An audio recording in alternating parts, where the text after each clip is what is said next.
የራሷ አሮባት የሰው ወታ ማስናለች ቢሆንም እንኳን ነገሩ የየመኑ ሁቲ አማጺ መሪ እስራኤል ወደ ሶማሌላንድ የምትገባ ከሆነ እንደ ወታደራዊ ኢላማ ቆጥራታለሁ ብሎ ማስጠንቀቁን የፈረንሳይ ዜና ወኪል አስነበበ። አማጺው ቡድኑ እሁድ ዕለት ባወጣው መግለጫ ለሶማሌላንድ የሀገርነት እውቅና የሰጠችውን እስራኤል በሶማሌላንድ ውስጥ የምትገባ ከሆነ እንደ ተገቢ ወታደራዊ ኢላማ በመቁጠር ጥቃት እንደሚፈጽም ይህ አማጺ ቡድን አስጠንቅቋል። በሶማሌላንድ የሚኖረንን ማንኛውንም አይነት የእስራኤል እንቅስቃሴ በወታደራዊ ኃይላችን ስጋት ስለሚሆን እንደ ወታደራዊ ኢላማ አድርገን እንቆጥረዋለን ብሏል።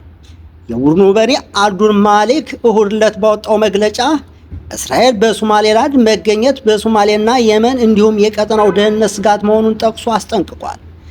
እስራኤል አርብ ዕለት ለሶማሌላንድ እንደ ሉዓላዊ ሀገር እውቅና መስጠቷ ቀዳሚ ሀገር ሆናለች።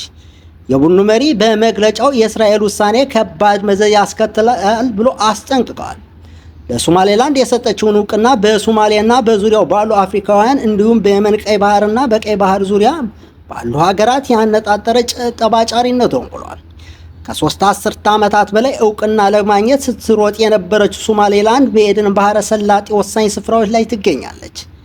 የቀጠናው ፖለቲከኛ ተንታኞች ሶማሌላንድ ከእስራኤል ያገኘችው እውቅና ተከትሎ በየመን የሚገኙ የሁቲን ታጣቂዎች በቀላሉ ማጥቃት የሚያስችላትን ወሳኝ ስፍራ በቀይ ባህር ላይ ያስገኛታል ሲሉ ተንትነዋል። ሁቲን ከመስከረም 26 2016 ዓ.ም የሐማስ ድንገተኛ ጥቃት ወዲህ እስራኤል እንዲሁም በቀይ ባህር በሚንቀሳቀሱ የንግድ መርከቦች ላይ ተደጋጋሚ ጥቃት ፈጽመዋል። እስራኤል በበኩሏ በሁቲን አማጽያን ወታደራዊ ይዞታዎችና ከፍተኛ መሪዎች ላይ ድብደባዎችን በመፈጸም ወታደራዊ ከፍተኛ አመራሮችን መግደሏ ይታወቃል። የዕለቱ ዜና የነበሩ ውድ አድማጭ ተመልካቾቻችን ክፉ አይንካችሁ። ሚዲያችን ጀማሪ ስለሆነ ሳብስክራይብ፣ ላይክ እና ሼር በማድረግ እንድታበረታቱን ስንል በትህትና እንጠይቃለን። በድጋሜ ሰናይ ቀን፣ ክፉ አይንካችሁ።